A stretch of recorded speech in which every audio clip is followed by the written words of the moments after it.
প্রথমে এই ডিপজলকে বললো কি আপনি একটু নামাজের পরে এলান করে দিয়েন যাতে সবাই একটু বসে। তাই ডিপজল নামাজের পরে তার মতো করে এলান করতেছে এইভাবে, ইনশাল্লাহ ভাই বাকি নামাজের পরে মসজিদে ইমানে কিনের কথা হইব। ওই মুসল্লি তোরা গলতে ববি, নাহলে কিন্তু সান্ডে মান্ডে কলজ করে দিব, কয়া দিবাল আছি। সবাই তো ভয়ে বসে গেছে, সর্বনাশ যেই লোক এলান করছে না বসলে তো খবরই আছে। তারপরে ওই প্রথম যে ইমানের বিষয়টা, কালেমার বিষয়টা দেওয়া হলো মিশা সওদাগরকে, যে আপনি একটু কালেমার বিষয়টা আপনার মতো একটু সাজাই গুছাই বলেন।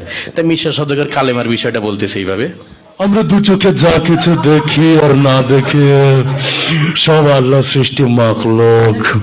মাখলুক কিছু করতে পারে না আল্লাহর হুকুম ছাড়া, আর আল্লাহ সব কিছু করতে পারে মাখলুক ছাড়া। যাই হোক সে তার মতো করে বলে গেল। তারপরে নামাজের বিষয়টা ডিপজলকে আবার দিল যে আপনি একটু নামাজের বিষয়টা আপনার মতো করে বুঝাই বলেন। তা ডিপজল নামাজের বয়ানটা করতেছে এইভাবে, এই আল্লাহ রাসূল যেমতে যেমতে নামাজ পড়ছে আর সাহাবীগ শিখাইছে অমতেই নামাজ পড়তে হইব, বোঝো নাই মাসলাডা দুধু খা ওই মৌসাব নামাজ শিখাই দিবি। যাই তার মতো করে বললো।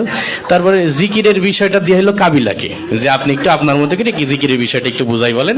তাই কাবিলা জিকিরের বয়ান করতেছে এইভাবে, ওর হালতে মাওলা পাকে জিকির তোমার দিলের ভিতরে টাস টাস দিয়ে বাজতে থাকবে। জিকির হইলে যদি তুমি কবরের ভিতরে হান্দাইতে পারো তাইলে তো বাইসেই গেলা, আর জিকির না হইলে কবরে হান্দাইলে ফেরেশতারা তোমার 14 শিখের ভিতরে হান্দাই দেবে। যাই হোক সে তার মতো করে বলে গেল। তারপরে একরামুল মুসলিমিন, মুসলমান পরস্পর হৃদ্যতা ভালোবাসা, এটা দিয়ে হইলো নায়ক ওমর সানিকে।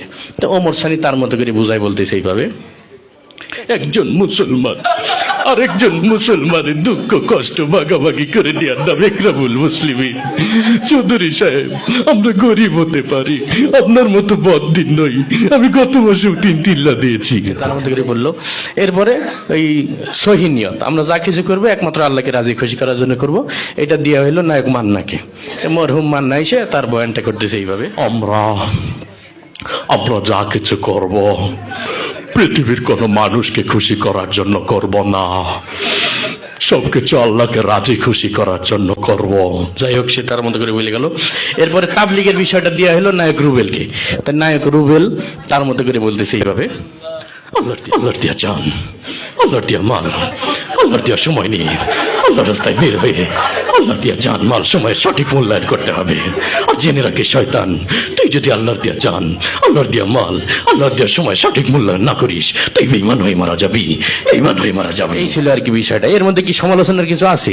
এটাই যে জবানে তারা অশ্লীল কথা বলে ওই জবানে আমি আরো দিনের কথা বাইর করলাম, এটা আরো পজিটিভ দিক না।